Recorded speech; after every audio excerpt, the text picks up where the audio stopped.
તો કોંગ્રેસે જાતિ ગણનાની માંગ કરી છે અને આ જ માંગ પર હવે ભાજપ પ્રવક્તાએ પ્રતિક્રિયા આપી છે। ભાજપ પ્રવક્તા doctor Yagnesh Dave social media પર કોંગ્રેસને જવાબ આપ્યો છે।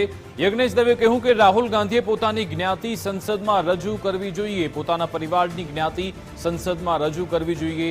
દેશમાં કોંગ્રેસે હિન્દુ મુસ્લિમ વચ્ચે ભાગલા પડાવ્યા તેવું યજ્ઞેશ દવે કહ્યું। રાહુલ ગાંધી દેશમાં વયમનસ્ય ઊભું કરવા માંગે છે તેવું પણ યજ્ઞેશ દવે ટ્વીટના માધ્યમથી કહ્યું છે।